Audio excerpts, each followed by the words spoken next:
Welcome back to The Explainer, everyone. So, today we are looking at something absolutely critical if you're into traveling, camping, or really just spending time in rustic spots.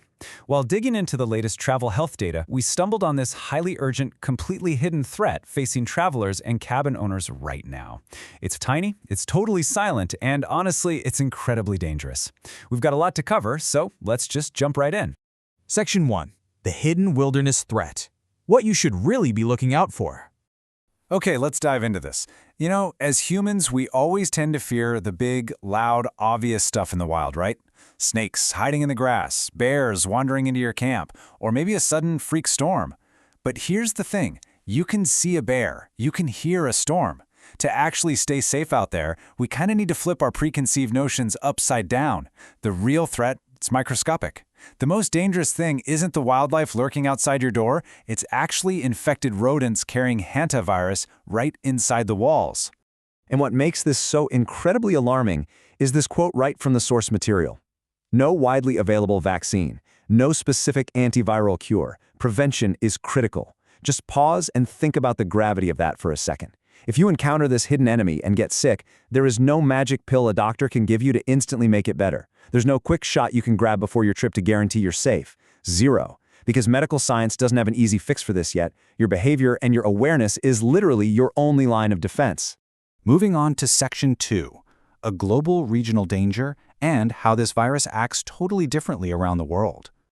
Now, what's really interesting about this slide is that while this isn't some sprawling global pandemic, it is a massive regional threat that literally shapeshifts depending on where you travel.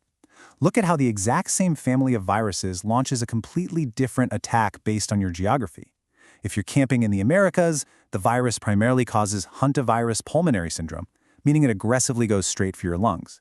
But if your travels take you through Europe or Asia, it causes hemorrhagic fever with renal syndrome. It goes after your kidneys. It's kind of wild, and honestly terrifying, that your specific travel itinerary dictates which of your vital organs is actually in the crosshairs. In nature, it's incredibly adaptable.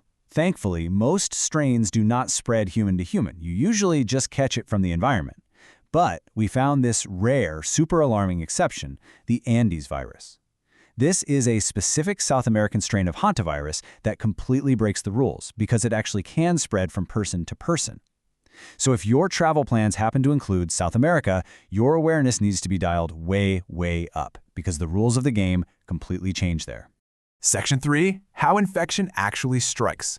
Let's look at the mechanics of this microscopic threat. So we've covered where it is and what it attacks, but how does the infection actually happen from, just normal mundane actions? So the crucial point is this: never dry sweep rodent droppings, ever.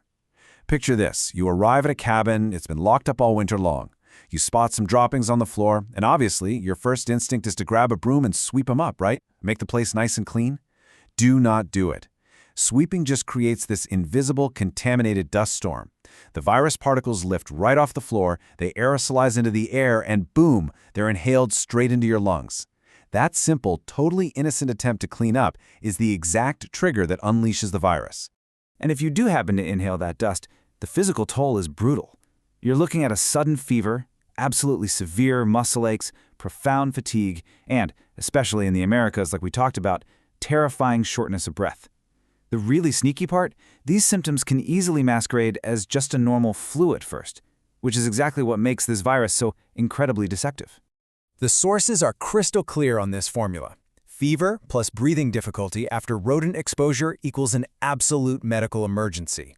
This is not something you can just tough out in your sleeping bag. If you've been in a spot with rodents and you suddenly can't catch your breath while burning up with a fever, you literally need to drop everything, abandon the trip, and get professional medical help right that second. No exceptions. All right, Section 4, Essential Prevention Steps. Let's get into your actionable survival protocol.